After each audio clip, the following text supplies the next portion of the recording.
Out of the 6,500 exoplanets discovered so far, humanity has an obsession with finding exactly one specific type of interstellar real estate, an Earth 2.0. Astronomers narrow the search using the habitable zone, the orbital region where a planet sits at the right distance for liquid water.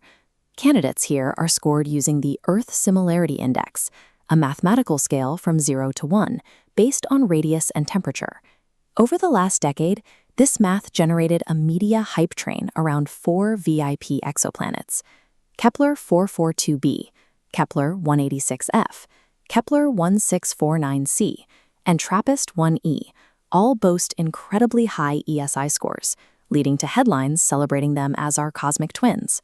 On paper, we've found our planetary siblings, but the definition of Earth-like is a low bar. It essentially means a rock is roughly the right size and distance from its star. Relying on that simple geometry has set us up for massive disappointment.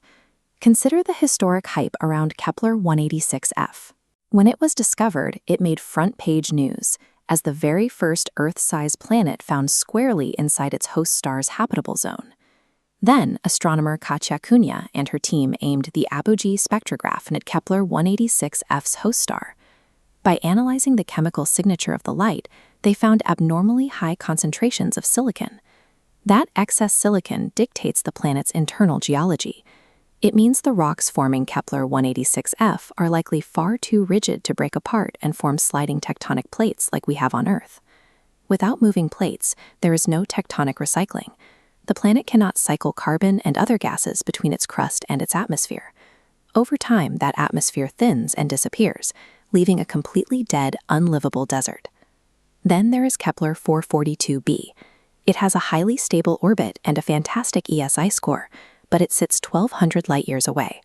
At that distance, it is completely unreachable for detailed follow-up observation or future travel.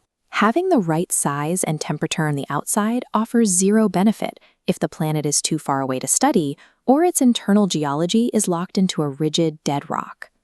The math looks even more promising with Kepler 1649c. With an Earth Similarity Index of 0.93, it ranks as one of the most mathematically Earth-like planets ever cataloged. The catch lies with its host star. It orbits an M-dwarf, a common type of red dwarf star. These stars are notoriously volatile, constantly erupting and blasting their closely orbiting planets with severe X-rays and gamma rays that literally strip away planetary atmospheres. This same problem haunts the darling of the exoplanet world, TRAPPIST-1e. It sits right in its star's habitable zone and is located a mere 40 light-years away. During the DREAMS campaign, astronomers pointed the James Webb Space Telescope at TRAPPIST-1e and found exciting initial data suggesting a methane-rich secondary atmosphere. But follow-up analysis crushed that hope. As we can see in this waveform chart, the apparent methane signature was actually spectral mimicry. That means massive interference waves, stellar noise from the angry red dwarf star itself, were impersonating a planetary atmosphere in our data. The final problem is orbital mechanics. TRAPPIST-1e is tidally locked to its star. One side permanently faces the sun, boiling at around 200 degrees Celsius, while the permanent night side is plunged into a frigid -200. Red dwarfs are simply too volatile, and their localized environments too extreme, for us to rely on basic habitable zone calculations to determine if a planet can actually support life. Let's review the true identities of our 4 supposed Earth twins. We have a tectonically dead desert, an unreachable mirage, an irradiated rock, and a two-faced thermal illusion hiding behind stellar noise. It's easy to view these discoveries as letdowns. But the advanced instruments on the James Webb Space Telescope and the apogee spectrograph haven't failed. They have succeeded brilliantly in showing us the harsh, objective truth about exoplanet environments.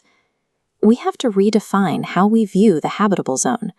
It is merely the starting line for planetary research, not the finish line. Evolving from a statistical candidate to a truly habitable world requires a miraculously rare recipe: active tectonics, a calm host star, and the geophysical gravity to actually hold on to an atmosphere.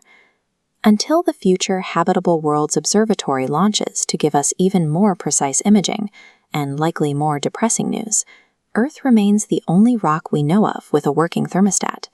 We should probably take much better care of it.